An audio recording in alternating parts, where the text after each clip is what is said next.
Hello everyone. तो कैसे हैं आप सब? I hope you are all well. So यहाँ पर केमिस्ट्री का और एक चैप्टर हम देखेंगे क्योंकि ये बहुत ही इंपॉर्टेंट चैप्टर है। केमिकल बॉन्डिंग है इसका नाम। Okay, chemical bonding class 11th chemistry का चैप्टर नंबर 4 है केमिकल बॉन्डिंग। और इसमें आपके 4 क्वेश्चन आ जाएंगे और इसके 4 मार्क्स हैं। और इसके जो कंसेप्ट्स हैं ये होल केमिस्ट्री में अप्लाई होते हैं, इसीलिए ये बहुत इंपॉर्टेंट चैप्टर हैं। यहाँ पर ऑक्टेट रूल के ऊपर क्वेश्चन है। The octet rule is not valid for the molecule. किस मॉलिक्यूल में यहाँ पर ऑक्टेट रूल वैलिड नहीं होगा? CO2 H2O O2 CO। सो यहाँ पर आप देख सकते हो इसका जो करेक्ट ऑप्शन है वो है option D CO, that is carbon monoxide में यहाँ पर ऑक्टेट रूल वैलिड नहीं होता है। नेक्स्ट क्वेश्चन आप यहाँ पर देख सकते हो। The nature of bonding in carbon tetrachloride chloride and CaH2 is. So यहाँ पर आपको देखनी है कि CCl4 that is carbon tetrachloride and CaH2। So आपको यहाँ पर इसमें और इसमें बॉन्डिंग देखनी है। सो अगर हम कार्बन टेट्राक्लोराइड की बात करें तो इसमें कोवेलेंट बॉन्डिंग है। ओके, ये इजी क्वेश्चन है। कार्बन टेट्राक्लोराइड में कोवेलेंट बॉन्डिंग है। ओके, शेयरिंग ऑफ इलेक्ट्रॉन्स जिसको हम कहते हैं कार्बन टेट्राक्लोराइड में, क्योंकि आपको पता है कि कार्बन हमारे पास जो कार्बन फैमिली है, okay, carbon silicon germanium tin lead, इसके जो वैलेंस शेल में इसके 4 इलेक्ट्रॉन्स होते हैं। ओके, और आपको पता है कि क्लोरीन में 7 होते हैं वैलेंस शेल में, 1 2 3 4 5 6। यहाँ पर और एक क्लोरीन आ जाएगा। ओके, यहाँ पर और एक और यहाँ पर और एक। सो सिमिलरली यहाँ पर मैं आपको बताऊंगा कि यहाँ पर शेयरिंग ऑफ इलेक्ट्रॉन्स होती हैं। कार्बन का 1 इलेक्ट्रॉन है और क्लोरीन का 1 है, और यहाँ पर क्लोरीन पे 3 लोन पेयर्स हैं, इसको आपको नहीं देखना है। तो यहाँ पर शेयरिंग ऑफ इलेक्ट्रॉन्स होती हैं और उसी को हम कोवेलेंट बॉन्ड कहते हैं। और अगर हम CaH2 की बात करें तो इसमें यहाँ पर इलेक्ट्रोवेलेंट बॉन्ड होता है। ओके, CaH2 में इलेक्ट्रोवेलेंट बॉन्ड होता है। So option 2 is the correct option. क्योंकि आपको पता होगा कि इलेक्ट्रोवेलेंट बॉन्ड को हम आयनिक बॉन्ड भी कहते हैं, क्योंकि यहाँ पर जो हमारा alkali and alkaline earth metals होते हैं ये यहाँ पर आयनिक बॉन्ड बनाते हैं। तो कैल्शियम अल्कलाइन है, ये आयनिक बॉन्ड बनाता है। Okay, like calcium chloride. Okay, इसी तरीके से CaH2, तो यहाँ पर कैल्शियम पे +2 ऑक्सीडेशन स्टेट है। सो इसमें कौन सा बॉन्ड है? इलेक्ट्रोवेलेंट या आयनिक बॉन्ड। नेक्स्ट क्वेश्चन यहाँ पर आप देख सकते हो। CCl4 that is carbon tetrachloride is insoluble in water because. So carbon tetrachloride water में सॉल्युबल नहीं होता है, क्यों? क्योंकि यहाँ पर ऑप्शन ए इसका करेक्ट ऑप्शन है। कार्बन टेट्राक्लोराइड यहाँ पर नॉन पोलर होता है। ओके, आप यहाँ पर देख सकते हो, अभी मैंने इसका स्ट्रक्चर भी बनाया था CCl4 का। ओके, ये नॉन पोलर होता है। ओके, इसका जो डाइपोल मोमेंट है, ओके, वो 0 होता है, क्योंकि आप यहाँ पर देख सकते हो, अगर आपने डाइपोल मोमेंट पढ़ा होगा, ओके, ये इस तरीके का होगा, ये यहाँ से यहाँ तक होगा, क्योंकि आपको पता है कि डाइपोल मोमेंट की direction towards more electronegative element होता है। और यहाँ पर मोर इलेक्ट्रोनेगेटिव क्लोरीन है that is than carbon. Chlorine more electronegative है as compare to carbon. So ये डायरेक्शन ऑफ डाइपोल मूवमेंट हुई। ओके, सो ये इसको कैंसिल करेगा, क्योंकि डाइपोल मूवमेंट एक वेक्टर क्वांटिटी है। ओके, जो बोथ डायरेक्शन एंड मैग्नीट्यूड पे डिपेंड करती हैं। सो यहाँ पर ये इसको कैंसिल करेगा। सो ये नॉन पोलर है, इसका म्यू 0 है। ओके, ये नॉन पोलर है कार्बन टेट्राक्लोराइड। और अगर हम वाटर की बात करें, वाटर में नेट डाइपोल मोमेंट होता है। Dipole moment is not equal to 0 in water. अगर हम वाटर की बात करें, यहाँ पर हमारा ऑक्सीजन है, यहाँ पर हाइड्रोजन है और यहाँ पर हाइड्रोजन है, तो यहाँ पर इसका ये डाइपोल मोमेंट इन डायरेक्शन और ये इस डायरेक्शन में। और आपको पता है कि वाटर में कितने वैलेंस इलेक्ट्रॉन्स होते हैं? 6 होते हैं। ओके, सो ये एक लोन पेयर, ये दूसरा लोन पेयर। ओके, 1 2 3 4 5 6, 2 इसने यहाँ पर कोवेलेंट बॉन्डिंग में यहाँ पर शेयर किए हैं, एक इस हाइड्रोजन के साथ और दूसरा इस हाइड्रोजन के साथ। सो ये वाटर का बेंट शेप है। ओके, वाटर की बेंट शेप है, याद रखना। और यहाँ पर ये इसके 2 लोन पेयर ऑफ इलेक्ट्रॉन्स हैं। और वाटर यहाँ पर पोलर है, क्योंकि इसमें नेट डाइपोल मोमेंट होता है। Net dipole moment is not equal to 0, इसमें कुछ डाइपोल मोमेंट होता है, इसीलिए ये पोलर है। और कार्बन टेट्राक्लोराइड नॉन पोलर है। सो यहाँ पर option A is the correct option. और आपको पता है कि like dissolves like. Okay, like dissolves like. So यहाँ पर अगर मेरे पास कोई पोलर है तो वो पोलर में डिजॉल्व होगा, अगर मेरे पास कोई नॉन पोलर है वो नॉन पोलर सॉल्वेंट में डिजॉल्व होगा। सो ये यहाँ पर अच्छा क्वेश्चन था। नेक्स्ट क्वेश्चन यहाँ पर आप देख सकते हो। Which is not an exception to octet rule. Octet rule यहाँ पर आपको पता होगा कि जो ऑक्टेट रूल है उसमें बहुत सारे एक्सेप्शंस हैं। लाइक BF3 एक्सेप्शन है। क्यों है BF3 एक्सेप्शन? ये मेरा BF3 है। ओके, ये मेरा BF3 है। आपको पता होगा कि जो हमारे पास बोरान फैमिली है, boron, aluminium, gallium, indium, thallium, इसमें जो वैलेंस इलेक्ट्रॉन्स होते हैं वो 3 होते हैं। ओके, ये 1, ये 2 और ये तीसरा। तो ये 3 किसके साथ यहाँ पर कोवेलेंट बॉन्ड बनाते हैं फ्लोरीन के साथ। यहाँ पर 3 कोवेलेंट बॉन्ड्स हैं। सो यहाँ पर कोई भी लोन पेयर नहीं होता है। सो ये कल नीट में आया था, बहुत ही ईजी क्वेश्चन है। ये BF3 का स्ट्रक्चर है, आपको हाइब्रिडाइजेशन यहाँ पर निकालनी थी। तो हाइब्रिडेशन क्या आ जाएगी, सिटेटिक नंबर यहाँ पर क्या है, सिटेटिक नंबर यहाँ पर 3 है, 1 2 3। सिटेटिक नंबर आप सिंपली कह सकते हो number of atoms attached. Okay, number of atoms attached. अगर इसमें लोन पेयर भी होता तो वो भी सिटेटिक नंबर में इंक्लूड होता है, ये याद रखना है। सिटेटिक नंबर हम कैसे निकालते हैं, एक तो आपको यहाँ पर the number of atoms attached या बॉन्ड पेयर्स आपको देखने हैं। ओके, बॉन्ड पेयर्स देखने हैं या the number of atoms attached, तो 3 एटम्स अटैच हैं, तो यहाँ पर सिटेटिक नंबर सिंपली 3 है। ओके, सिटेटिक नंबर सिंपली 3 है। और यहाँ पर मैं आपको एक बात बताना चाहूँगा कि यहाँ पर लोन पेयर ऑफ इलेक्ट्रॉन्स, कोई भी यहाँ पर लोन पेयर नहीं है। और याद रखना कि लोन पेयर भी यहाँ पर इन्वॉल्व होता है सिटेटिक नंबर में। तो यहाँ पर सिटेटिक नंबर क्या है, सिटेटिक नंबर यहाँ पर आप देख सकते हो 3 है। तो जब 3 सिटेटिक नंबर होता है तो हाइब्रिडाइजेशन sp2 होती हैं। सो सिंपली यही क्वेश्चन था कि BF3 में हाइब्रिडाइजेशन sp2 है और इसमें कोई लोन पेयर ऑफ इलेक्ट्रॉन है, no, 0 lone pair of electrons. So यहाँ पर ये कल पूछा गया था, बहुत ही ईजी क्वेश्चन। ओके, सो जब सिटेटिक नंबर 2 होता है, ओके, जब सिटेटिक नंबर 2 होता है तो हाइब्रिडाइजेशन क्या होती है, sp। जब सिटेटिक नंबर 3 होता है हाइब्रिडाइजेशन sp2 होती है। जब सिटेटिक नंबर 3 होता है तो हाइब्रिडेशन क्या होगी, sp, सॉरी, जब सिटेटिक नंबर 4, 2 और 3 की बात की, अब 4 होगा तो sp3 हाइब्रिडेशन होगी। जब सिटेटिक नंबर 5 होगा तो sp3d, जब 6 sp3d2। ओके, सो ये आप इस तरीके से हाइब्रिडेशन निकाल सकते हो। ओके, सो ये तो इजी है। ओके, अब यहाँ पर एक्सेप्शन BF3 है, BF3 ऑक्टेट रूल पे एक्सेप्शन है। क्यों, क्योंकि आपको पता है कि ऑक्टेट रूल में सेंट्रल एटम, यहाँ पर सेंट्रल एटम के अराउंड 8 इलेक्ट्रॉन्स होने चाहिए, ये अपना ऑक्टेट कंप्लीट करना चाहिए। लेकिन ये मेरा सेंट्रल एटम बोरान है, इसके अराउंड खाली 6 इलेक्ट्रॉन्स हैं। यहाँ पर 2, एक तो बोरान का अपना और एक फ्लोरीन का, क्योंकि कोवेलेंट बॉन्ड बना रहा है ना, शेयरिंग ऑफ इलेक्ट्रॉन्स। यहाँ पर भी 2, यहाँ पर भी 2, 2 4 6, तो यहाँ पर खाली 6 इलेक्ट्रॉन्स होते हैं सेंट्रल मेटल या एलिमेंट के अराउंड, तो ये एक्सेप्शन है।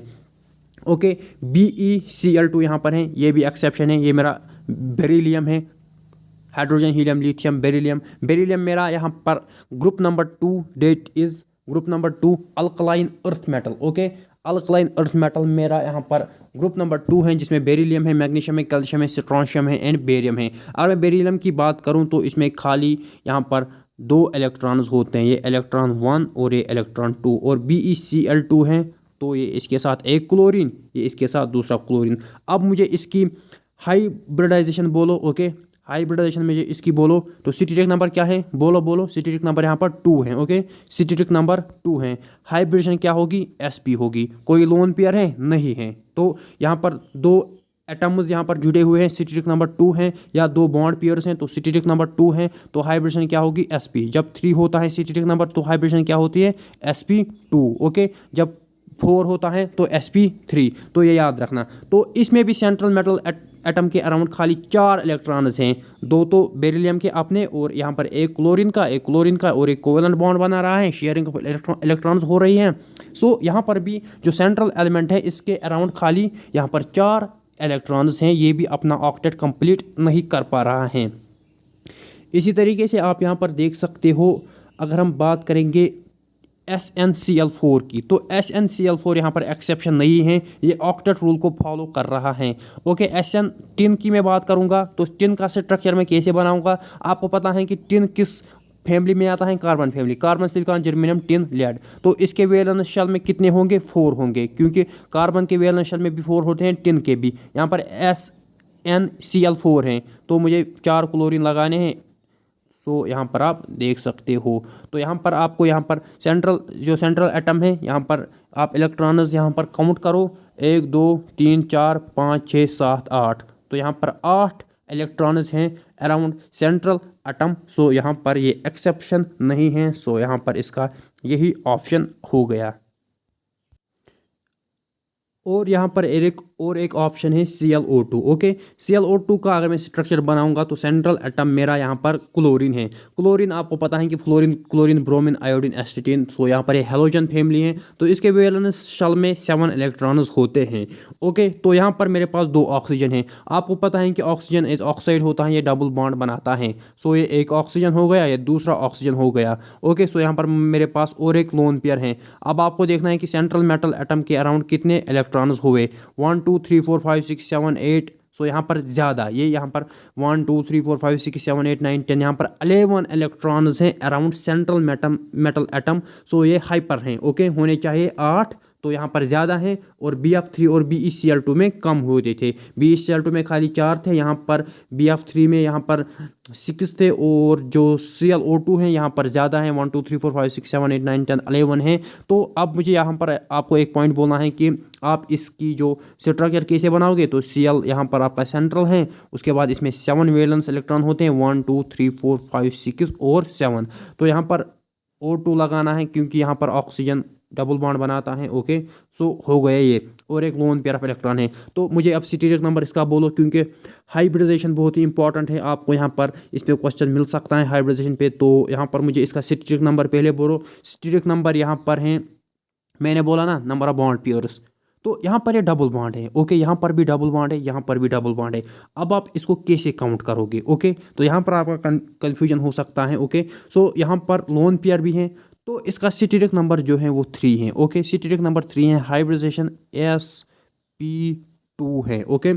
स्टेरिक नंबर इसका 3 है। अब कैसे, मैंने बोला ना पहले कि जो लोन पेयर होते हैं ये भी स्टेरिक नंबर में इंक्लूड हो गया, तो हो गया 1 प्लस। उसके बाद मैंने बोला बॉन्ड पेयर्स या नंबर ऑफ एटम्स अटैच्ड, तो आप यही देखना नंबर ऑफ एटम्स अटैच्ड। तो एक एटम अटैच है और दूसरा एटम अटैच है, तो यहाँ पर 1 + 2 = 3, steric number is 3, hybridization is sp2। So ये हो गया यहाँ तक। तो यहाँ पर आप डबल बॉन्ड को भी एक ही काउंट करना है, चाहे डबल बॉन्ड हो, ट्रिपल बॉन्ड हो, डबल बॉन्ड हो, ट्रिपल बॉन्ड हो या सिंगल बॉन्ड हो, आपको यहाँ पर काउंट एक ही करना है, चाहे डबल बॉन्ड हो, ट्रिपल बॉन्ड हो या सिंगल बॉन्ड हो। आपको यहाँ पर स्टेरिक नंबर एक ही काउंट होता है, क्योंकि आपको यहाँ पर नंबर ऑफ एटम जुड़े होते हैं, देखने होते हैं। तो इस तरीके से आप स्टेरिक नंबर और हाइब्रिडाइजेशन निकाल सकते हो। इस पर क्वेश्चन आ सकता है हाइब्रिडाइजेशन के ऊपर। नेक्स्ट क्वेश्चन आप यहाँ पर देख सकते हो, a solid substance is soft. पहले तो यहाँ पर सॉफ्ट है, सॉलिड सबस्टेंस है, has a low melting point है and is poor conductor of electricity, the substance is more likely. अगर हम आयोनिक सॉलिड्स की बात करें, यस ये पुअर कंडक्टर होते हैं, लेकिन ये बहुत हार्ड होते हैं, ओके, सॉलिड होते हैं, हार्ड होते हैं, और इनका मेल्टिंग पॉइंट भी अच्छा होता है।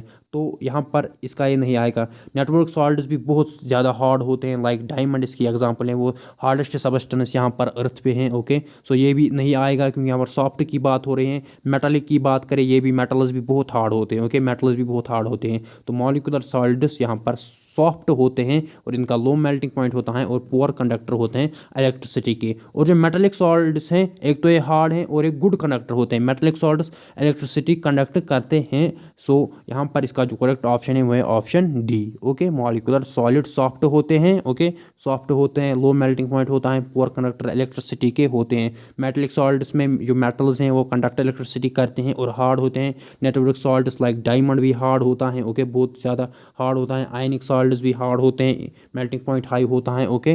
नेटवर्क सॉल्ट्स का भी मेल्टिंग पॉइंट हाई होता है। सो ये याद रखना, ये फीचर्स इनके। यहाँ पर क्वेश्चन आप देख सकते हो, ये पी ब्लॉक का क्वेश्चन भी आप मान सकते हो। The self linking ability of carbon is called. जो हमारे पास कार्बन फैले, carbon, silicon, germanium, tin, lead. तो कार्बन में आपने बचपन से पढ़ा होगा कि कैटेनेशन होती है, ओके। कार्बन जो चेन्स बनाता है, एक दूसरे के साथ जुड़ता है, तो इसको हम कैटेनेशन कहते हैं, ओके। ये याद रखना आ सकता है। यहाँ पर क्वेश्चन है bond order, okay. What is correct about bond order. So bond order आप मॉलिक्यूलर ऑर्बिटल थ्योरी में पढ़ते हो, ओके, एमओटी में पढ़ते हो। तो बॉन्ड ऑर्डर पे पिछले साल क्वेश्चन आया था कि N2 का बॉन्ड ऑर्डर क्या होता है। N2 का बॉन्ड ऑर्डर यहाँ पर 3 होता है, ओके। N2 का बॉन्ड ऑर्डर 3 होता है, ये याद रखना, क्योंकि जो N2 है इसमें 14 इलेक्ट्रॉन्स हुए। नाइट्रोजन का एटॉमिक नंबर 7 है, तो यहाँ पर N2 है, 7 + 7 = 14 इलेक्ट्रॉन्स। सो इसका बॉन्ड ऑर्डर यहाँ पर 3 होता है, यह याद रखना, आपको पता है N ट्रिपल बॉन्ड N। सो इसका बॉन्ड ऑर्डर 3 होता है। और जो बॉन्ड ऑर्डर हम निकालते हैं, इसकी फॉर्मूला है 1/2 number of electrons is bonding minus number of electrons in anti bonding. So इसके लिए ट्रिक भी है बॉन्ड ऑर्डर के लिए। सो ट्रिक याद रखना कि आपको खाली एक पॉइंट याद रखना है कि अगर आपके पास 14 इलेक्ट्रॉन्स हुए, सो बॉन्ड ऑर्डर पे नीट में भी क्वेश्चन आया था, ओके। सो इसमें क्वेश्चन आपका पिछले साल बीएससी नर्सिंग में भी आया था, इस साल कास्ट में भी आया था। वो वहाँ पर O2 दिया था, O22 positive, O22 negative, O2 negative. तो सिंपली आपको नंबर ऑफ इलेक्ट्रॉन्स काउंट करने हैं। उसके बाद यहाँ पर मैं ट्रिक आपको बोलूँगा कि जहाँ पर भी आपको 14 इलेक्ट्रॉन्स मिले उसका बॉन्ड ऑर्डर 3 होता है। सो यहाँ पर जब आप 14 के आगे क्या आता है 13 से पहले क्या आता है 12 से पहले क्या आता है 11, इसी तरीके से फिर 10। ओके, इसी तरीके से फिर 10। सो यहाँ पर नीचे जब आओगे तो यहाँ पर 15 आ जाएगा, उसके बाद 16, फिर 17। सो यहाँ पर मैंने 14 का आपको खाली एक का याद रखना है। जब आपके पास 14 इलेक्ट्रॉन्स होंगे, सो लेफ्ट साइड में यहाँ पर है नंबर ऑफ इलेक्ट्रॉन्स है और राइट साइड में है बॉन्ड ऑर्डर। तो जब आपके पास 14 इलेक्ट्रॉन्स होंगे तो बॉन्ड ऑर्डर 3 आ जाएगा। जब 13 होंगे तो बॉन्ड ऑर्डर 2.5। अब यहाँ पर आपको आधा आधा कम करना है, बॉन्ड ऑर्डर 2 पॉइंट। जब 12 तो बॉन्ड ऑर्डर 2, जब 11 तो बॉन्ड ऑर्डर 1.5। इसी तरीके से जब 15 तो बॉन्ड ऑर्डर 2.5। यहाँ से भी आधा आधा आपको कम करना है। जब 16 तो बॉन्ड ऑर्डर 2, जब यहाँ पर 15 ओके तो बॉन्ड ऑर्डर 1.5। तो आधा आधा कम करना है। 14 आपको रेफरेंस पॉइंट लेना है। 14 इलेक्ट्रॉन्स होंगे तो 3 बॉन्ड ऑर्डर होगा, तो 13 का 2.5, 12 का 2, आधा आधा कम करना है, 11 का 15। इसी तरीके से यहाँ पर भी आधा आधा कम करना है। 14 का 3, 15 का 2.5, 16 का 2, 17 का 1.5, 18 का 1, 19 का 0.5। तो इसी तरीके से आप बॉन्ड ऑर्डर निकाल सकते हो बिल्कुल ईजी वे में।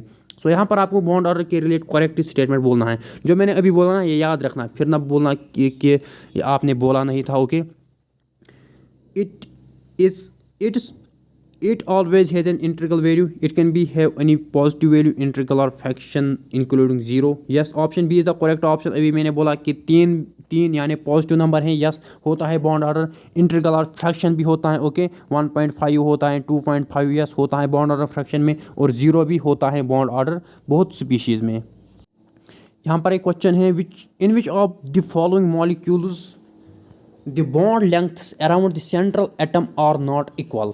यहाँ पर आपके पास 4 कंपाउंड्स हैं और आपको बोलना है कि किस में से यहाँ पर बॉन्ड लेंथ्स जो होती हैं। लाइक यहाँ पर मैं SF6 अगर मैं बनाऊँगा। ओके SF6 की अगर हम बात करें तो सल्फ़र की अगर हम बात करें, सल्फ़र यहाँ पर ऑक्सीजन फैमिली में आता है। ऑक्सीजन, सल्फ़र, सेलेनियम, टेलुरियम और पोलोनियम। तो इसमें कितने वैलेंस इलेक्ट्रॉन्स होते हैं 6 होते हैं, 1 2 3 4 5 6। ओके सो यहाँ पर मैं आपको एक बात बोलूँगा कि आप इसका स्ट्रक्चर कैसे बनाओगे। सो SF6 वैलेंस इलेक्ट्रॉन 6 हैं और फ्लोरीन मोनोवैलेंट है। ओके फ्लोरीन मोनोवैलेंट है। सो ये मेरा SF6 हो गया। ओके फ्लोरीन मोनोवैलेंट है। सो यहाँ पर एक ही बॉन्ड से अटैच होता है। सो ये SF6 है। सिंपली सल्फर में 6 वैलेंस इलेक्ट्रॉन्स हैं, 6 के साथ जुड़ेंगे फ्लोरीन के साथ।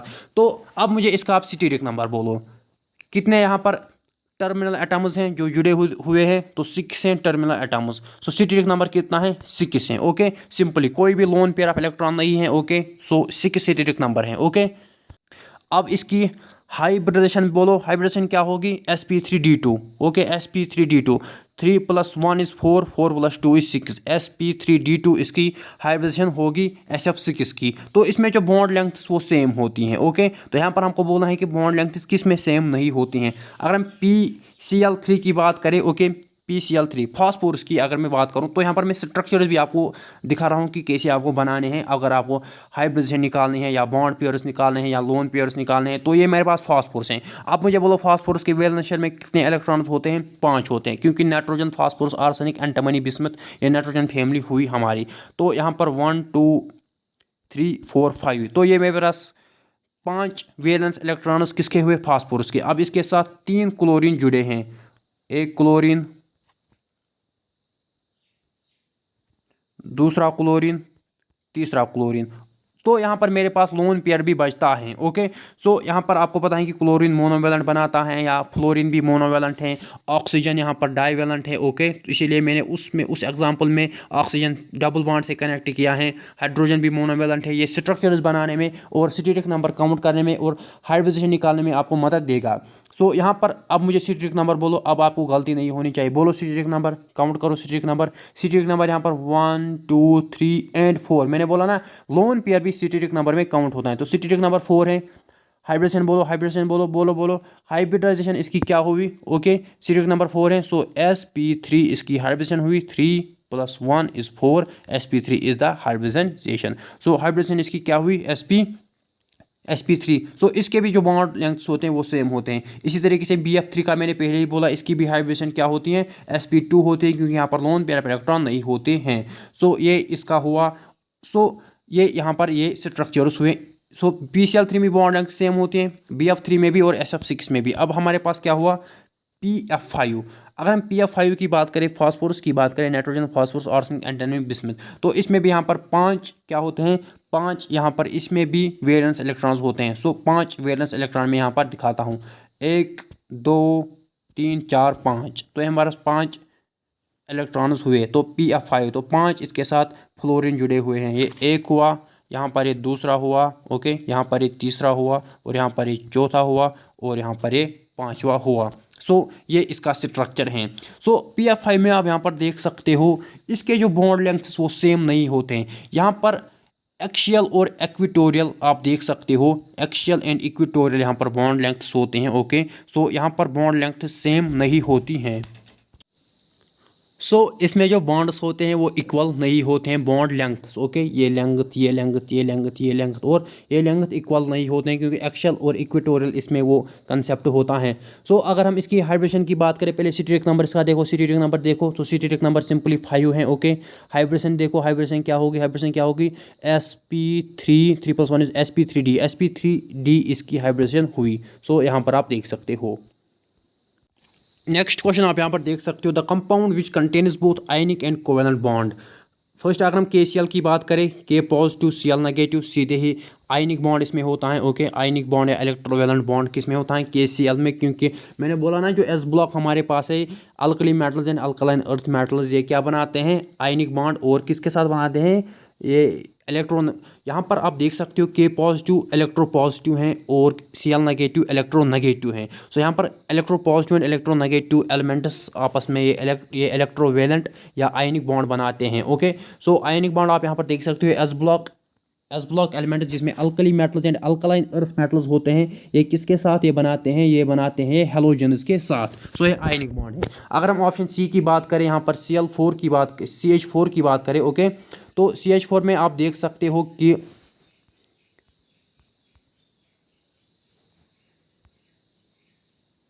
CH4 में आप यहाँ पर देख सकते हो कि इसमें यहाँ पर CH4 का स्ट्रक्चर मैं बनाता हूँ, ओके. CH4 का सिंपल स्ट्रक्चर आप यहाँ पर देख सकते हो. CH4 में यहाँ पर कोवेलेंट बॉन्ड्स होते हैं, ओके. 4 कोवेलेंट बॉन्ड्स CH4 में होते हैं. तो सिटेरिक नंबर यहाँ पर 4 है. हाइब्रिडेशन क्या हुई, sp3 हाइब्रिडेशन हुई इसकी. तो यहाँ पर ये टेट्राहेड्रल हो गई इसकी ज्योमेट्री. तो ज्योमेट्री टेट्राहेड्रल हैं, ओके. तो उसके बाद H2 हैं, ओके. H2 यहाँ पर सिंपली H2 हैं, इसमें भी कोवेलेंट बॉन्ड हैं. तो KCN जो है, ओके, KC∼N. सो KCN यहाँ पर ऐसा कंपाउंड है जिसमें आपको कोवेलेंट बॉन्ड भी दिखेगा और आयनिक बॉन्ड भी दिखेगा, ओके. इसमें आपको कोवेलेंट बॉन्ड भी दिखेगा और आयनिक बॉन्ड भी दिखेगा. सो कोवेलेंट बॉन्ड आपको यहाँ पर दिखेगा और आयनिक बॉन्ड यहाँ पे. सो K पॉजिटिव Cn नेगेटिव आपको ऐसे मिलेगा, ओके. सो यहाँ पर इसमें कोवेलेंट भी होता है और आयनिक बॉन्ड भी होता है. इसमें कोवेलेंट, इसमें कोवेलेंट, इसमें कोवेलेंट, लेकिन इसमें कोवेलेंट भी आयनिक भी, सॉरी KCl में आयनिक था, ओके. यहाँ पर क्वेश्चन है कि I3 नेगेटिव में कितने लोन पेयर होते हैं, लोन पेयर ऑफ इलेक्ट्रॉन्स, 3 6 9 12. सो यहाँ पर I3 नेगेटिव है, आप यहाँ पर देख सकते हो, ये सेंट्रल आई हैं, ओके, सेंट्रल आई हैं. तो आपको पता है कि फ्लोरीन, क्लोरीन, ब्रोमीन, आयोडीन, एसिटेन. सो आयोडीन आप देख सकते हो ये फ्लोरीन फैमिली में है, यानी हेलोजन फैमिली है. इसके जो वैलेंस इलेक्ट्रॉन्स होते हैं वो 7 होते हैं, लेकिन यहाँ पर नेगेटिव चार्ज भी हैं, ओके. सो यहाँ पर आप देख सकते हो, ओके. यहाँ पर आप देख सकते हो, खुद भी आप देख सकते हो. सो यहाँ पर ये 2 इलेक्ट्रॉन्स यहाँ पर हो गए, 2 इलेक्ट्रॉन्स यहाँ पर, 2 इलेक्ट्रॉन्स यहाँ पर हो गई 6. तो यहाँ पर ये 1 हो गया 7 और एक इन्हें ऐड किया है तो हो गए 8. तो ये इसके 8 हुए. तो अब हम इस वाले आई पे आते हैं. ये इसके 2 2 2 4 2 6 और यहाँ पर 1 7. तो हो गए इसके 7, क्योंकि इसमें वैलेंस शेल में 7 हुए. यहाँ पर भी 7 हैं, 2 4 2 6 और यहाँ पर 1 हो गए 7. तो ये इसके 7 हुए, ओके. सो यहाँ पर अब आपको लोन पेयर ऑफ इलेक्ट्रॉन्स देखने हैं. लोन पेयर यहाँ पर मेरे पास 3 हैं, इसमें भी 3 लोन पेयर हैं, इसमें भी 3 लोन पेयर हैं. सो इसमें 9 लोन पेयर्स होते हैं. नेक्स्ट इंपॉर्टेंट क्वेश्चन यहाँ पर देख सकते हो, BCl3 is planar molecule virus NCl3 is pyramidal. तो यहाँ पर शेप हो रही है, शेप की बात हो रही है, ओके, शेप की बात हो रही है। So MOT that is molecular orbital theory मैंने आपको बोला, जिसमें बॉन्ड ऑर्डर आपका क्वेश्चन आएगा, ओके। तो बॉन्ड ऑर्डर में भी पढ़ाया यहाँ पर। उसके बाद मैंने आपको स्ट्रक्चर बनाना भी सिखाया है, ओके। आपको वैलेंस इलेक्ट्रॉन्स पता होने चाहिए कि किस में कितने होते हैं, ओके। सो हाइब्रिडेशन भी मैंने बोली, स्टैटिस्टिक नंबर भी मैंने बोला, ओके। तो कोवेलेंट बॉन्डिंग भी मैंने बोली, बहुत सारे क्वेश्चन उस पर किए। तो अब हमारे पास ज्योमेट्री एंड शेप है, ओके। सो यहाँ पर अगर हम BCl3 की बात करेंगे, ओके, ये मेरे पास बोरान है। तो बोरान में 3 वैलेंस इलेक्ट्रॉन हुए, ओके। तो BCl3 का मैं स्ट्रक्चर बनाऊं, ये एक क्लोरीन, ये दूसरा और ये तीसरा। सो ये BCl3 है, यहाँ पर कोई भी लोन पेयर ऑफ इलेक्ट्रॉन नहीं है। सो ये एक प्लेनर मॉलिक्यूल है, ओके, प्लेनर मॉलिक्यूल है। लेकिन अगर हम NCl3 की बात करें, सो ये NCl3 हैं। तो इसमें जो शेप होती है वो पायरामिडल होती है। पायरामिडल क्यों होती है? क्योंकि यहाँ पर आपको पता है ना कि नाइट्रोजन में 5 वैलेंस इलेक्ट्रॉन होते हैं, लेकिन बोरान में खाली 3 वैलेंस इलेक्ट्रॉन है। नाइट्रोजन में 5 वैलेंस इलेक्ट्रॉन है, nitrogen, phosphorus, arsenic, antimony, bismuth, यहाँ पर 5 वैलेंस इलेक्ट्रॉन हैं। सो यहाँ पर आप देख सकते हो, यहाँ पर एक लोन पेयर भी इलेक्ट्रॉन है, इसीलिए इसकी शेप पायरामिडल बनती है। So option D is the correct option. BCl3 has no pair but NCl3 has a lone pair of electron. So ये इसका करेक्ट ऑप्शन हुआ। नेक्स्ट क्वेश्चन यहाँ पर डायपोल मूवमेंट पे भी है। तो डायपोल मूवमेंट भी हमारा हो चुका है। Dipole movement, hybridization, that is valence electron pair repulsion theory, and जो हमारी MOT है molecular orbital theory, okay. Hybridization, shape, इस पे भी हमने क्वेश्चंस किए। ज्योमेट्री, तो ज्योमेट्री पे याद रखना, अगर हमारे पास 2 बॉन्ड पेयर्स होते हैं तो ज्योमेट्री क्या होती है? Linear, okay. अगर हमारे पास 3 बॉन्ड पेयर्स हुए तो ज्योमेट्री क्या होगी? Trigonal planar. अगर 4 बॉन्ड पेयर्स हो गई तो ज्योमेट्री क्या होगी? टेट्राहाइड्रल। अगर 5 तो पेंटागनल, अगर 6 तो ऑक्टाहेड्रल, अगर 7 तो पेंटागनल बाईपैरामिडल, ओके, पेंटागनल बाईपैरामिडल। सो ये हमारे पास ज्योमेट्री हुई, linear, trigonal, planar, tetrahedral. Tetrahedral के बाद यहाँ पर ट्राइगोनल बाईपैर, सॉरी, यहाँ पर जो 5 जब आपके बॉन्ड पेयर होंगे तो ट्राइगोनल बाईपैरामिड याद रखना, ओके, पेंटागनल नहीं, ओके, पेंटागनल नहीं, ट्राइगोनल बाईपैरामिडल। और 6 जब होती हैं तो ऑक्टाहेड्रल ज्योमेट्री होती है, और जब 7 होती हैं तो पेंटागनल बाईपैरामिडल, ओके। वहाँ पर 5 पे याद रखना ट्राइगोनल बाईपैरामिडल, और 7 पे पेंटागनल बाईपैरामिडल। सो ये 2 पॉइंट्स याद रखना। सो ये हमारी ज्योमेट्री होती हैं, यही 7 ज्योमेट्री होती हैं, ओके। 6 ज्योमेट्री होती हैं। जब 2 बॉन्ड पेयर्स होते हैं तो लीनियर ज्योमेट्री होती हैं, लाइक CO2 की अगर हम बात करें, ओके, कार्बन डाइऑक्साइड की अगर हम बात करें तो ये लीनियर होता है, ओके। इसमें यहाँ पर 2 बॉन्ड पेयर्स होते हैं, ये वाला एक और ये वाला एक, ओके। सो यहाँ पर जब 2 बॉन्ड पेयर्स होते हैं तो ज्योमेट्री लीनियर होती हैं। अगर 3 होते हैं तो यहाँ पर ज्योमेट्री ट्राइगोनल प्लेनर होती हैं। अगर 4 तो टेट्राहेड्रल ईजी हैं, और अगर 5 तो ट्राइगोनल बाईपैरामिडल, TBP, ट्राइगोनल बाईपैरामिडल। अगर 6 तो ऑक्टाहेड्रल, अगर 7 तो पेंटागनल बाईपैरामिडल, PBP, पेंटागनल बाईपैरामिडल। सो ये ज्योमेट्री की हुई। सो यहाँ पर जो क्वेश्चन है आपको बोलना है कि सो डायपोल मूवमेंट भी यहाँ पर, इसमें भी हमने बहुत सारे क्वेश्चन इससे पहले भी किए। तो डायपोल मूवमेंट की अगर हम बात करें, यहाँ पर आपको देखना है कि डायपोल मूवमेंट यहाँ पर इन 4 ऑप्शन में से दोनों मेंबर्स में कहाँ पर आपको दिखेगा। यहाँ पर CO2 है। CO2 मैंने अभी बोला कि लीनियर है।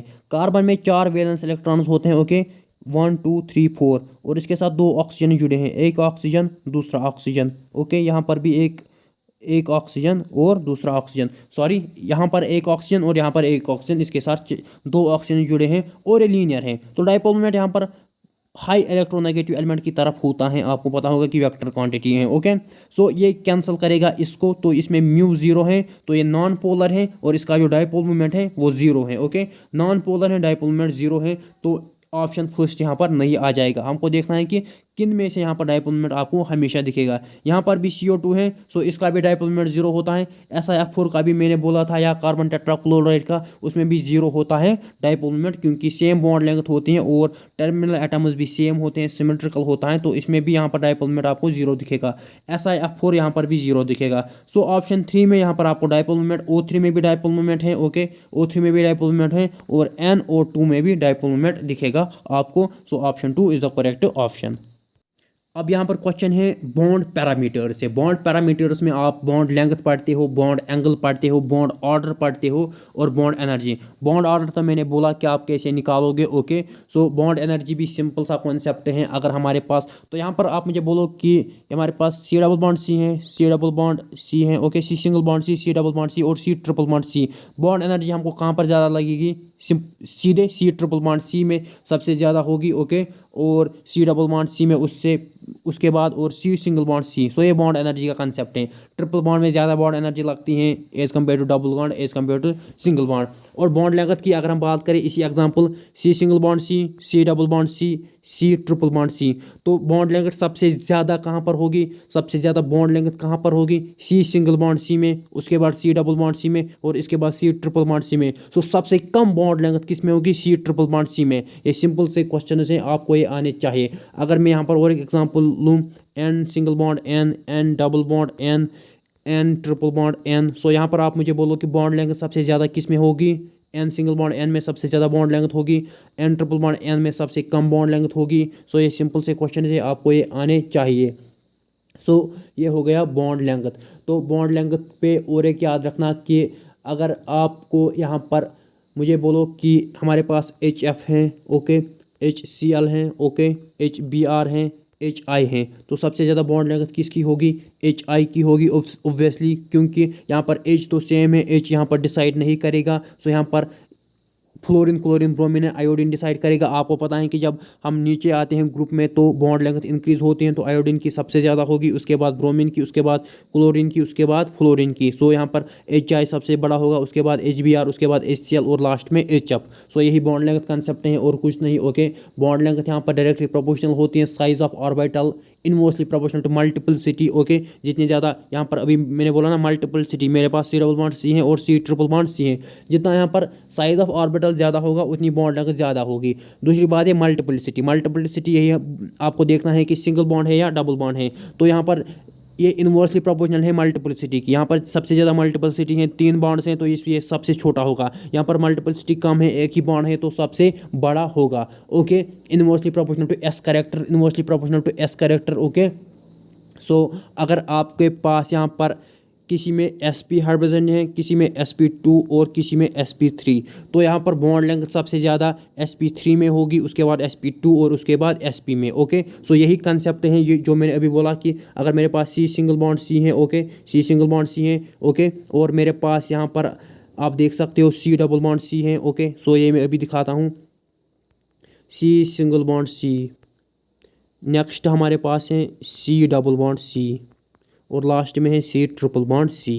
तो यहाँ पर आपको बोलनी है कि बॉन्ड लेंथ किस में सबसे ज़्यादा है, सबसे ज़्यादा पहले में होगी। ओके, तो ये आपको देखना है एस कैरेक्टर के हिसाब से। तो अगर हम यहाँ पर पहले की बात करें, इसमें हाइब्रिडेशन क्या हो गई इस कार्बन की? 4। यहाँ पर सिट्रिक नंबर देखो, ओके, सिट्रिक नंबर क्या है? 4 है, 1 2 3 4। तो सिट्रिक नंबर 4 है, तो हाइब्रिडेशन क्या होगी? sp3। यहाँ पर सिट्रिक नंबर काउंट करो 1 2 3, क्योंकि मैंने बोला ना डबल बॉन्ड हो या ट्रिपल बॉन्ड हो या सिंगल बॉन्ड हो, सिट्रिक नंबर एक ही काउंट होता है। तो सिट्रिक नंबर 3 है, हाइब्रिडेशन क्या हुई? sp2। यहाँ पर sp3 है, यहाँ पर sp2 है। यहाँ पर सिट्रिक नंबर देखो इस कार्बन का 1 और 2, क्योंकि मैंने बोला ना चाहे डबल बॉन्ड हो ट्रिपल बॉन्ड हो, जो सिट्रिक नंबर है एक ही काउंट होता है। तो यहाँ पर सिट्रिक नंबर 2 है, तो इसकी हाइब्रिडेशन sp हुई। ओके, यहाँ पर sp3 है, sp2 है, sp है। तो यहाँ पर आपको क्या देखना है कि सबसे बॉन्ड लेंथ कहाँ पर ज़्यादा हो गई? कहाँ पर ज़्यादा हो गई? sp3 में, उसके बाद कहाँ पर? sp2 में और लास्ट में sp में। तो ये यहाँ पर s कैरेक्टर में इनवर्स रिलेशन होती हैं।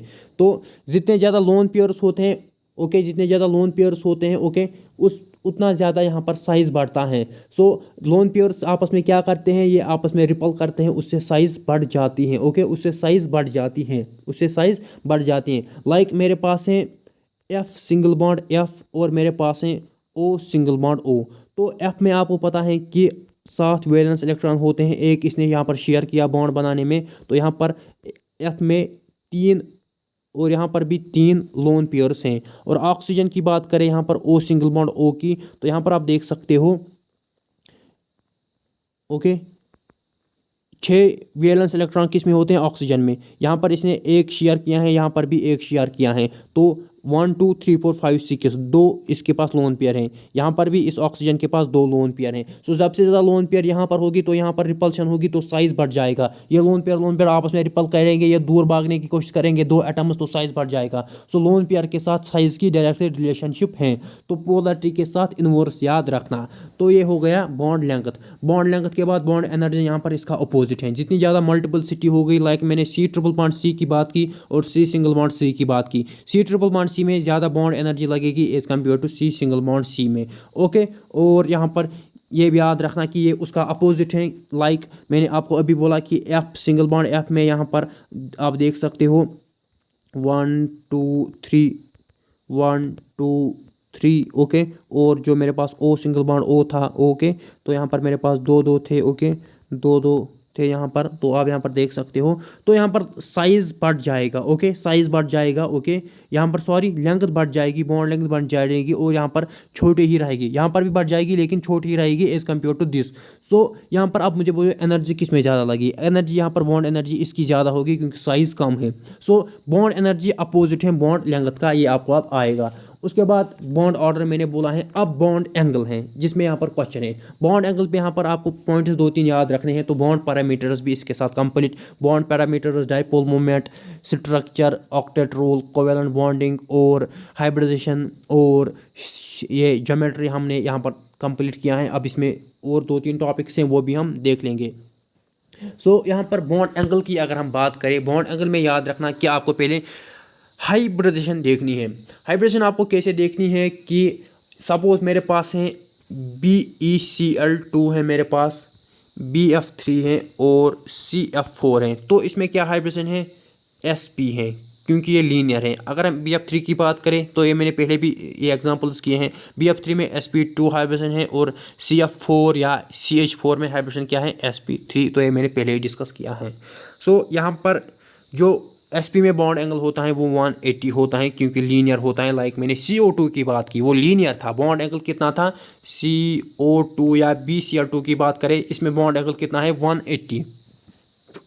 तो इसमें बॉन्ड एंगल 180 है। अगर हम BF3 की बात करें जिसका इस तरीके का स्ट्रक्चर था, ओके, इसमें 120 बॉन्ड एंगल है। अगर हम यहाँ पर CH4 या CF4 जिसमें हाइब्रिडेशन sp3 होगी, उसका बॉन्ड एंगल 109 होता है 0.28।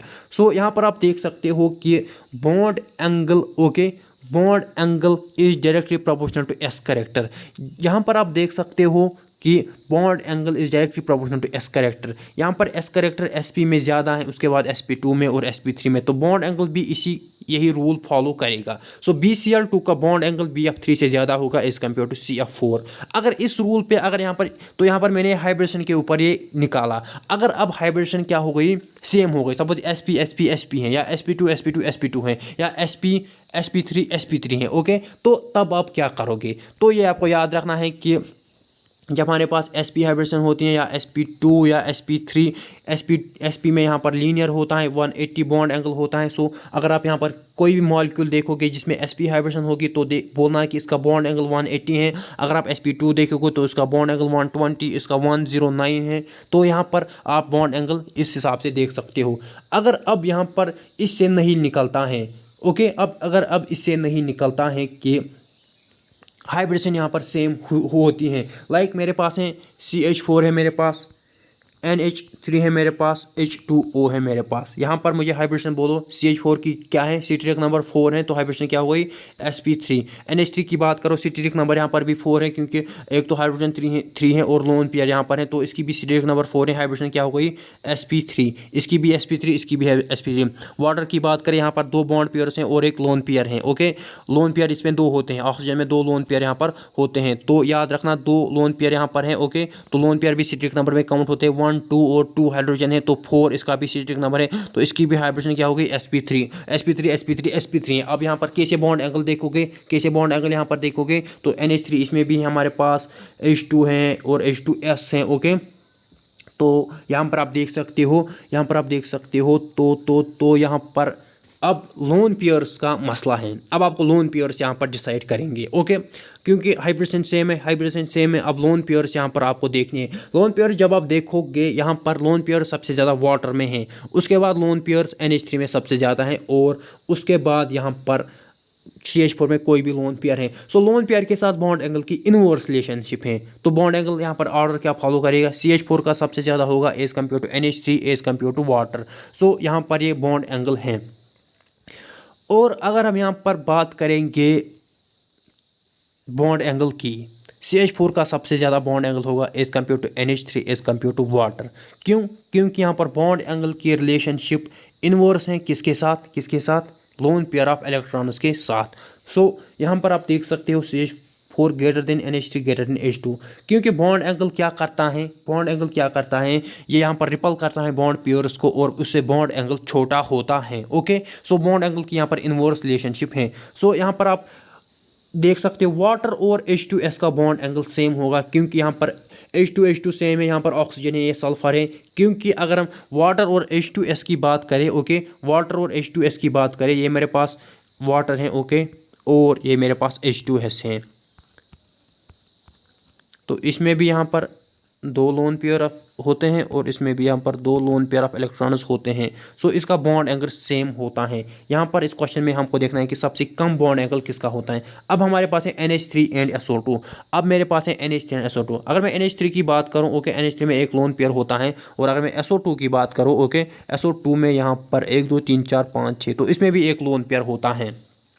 अब यहाँ पर अगर मैं हाइब्रिडेशन की बात करूँ, 1 2 3 इसका सिटेरिक नंबर है, ओके, SO2 का सिटेरिक नंबर 1 2 3 है, 1 2 3 सिटेरिक नंबर है, तो हाइब्रिडेशन क्या हो गई, sp2। अगर मैं NH3 की बात करूँ, यहाँ पर सिटेरिक नंबर क्या है, यहाँ पर सिटेरिक नंबर 4 है, 3 + 1, क्योंकि लोन पेयर भी है, 4 है, तो हाइब्रिडेशन क्या है, sp3। मैंने आपको बोला कि यहाँ पर जब मैंने हाइब्रिडेशन का कंसेप्ट बोला था अभी कि उस हिसाब से आप कैसे बॉन्ड एंगल देखोगे। सो sp2 का मैंने बोला था कि कितना एंगल होता है sp2 का, sp का 180 होता है, sp2 का 120 होता है, ओके, sp2 का 120 होता है और sp3 का 109 होता है। तो सबसे छोटा बॉन्ड एंगल किसका होगा, NH3 का होगा, ओके, क्योंकि यहाँ पर NH3 में खाली 109 बॉन्ड एंगल है, ओके।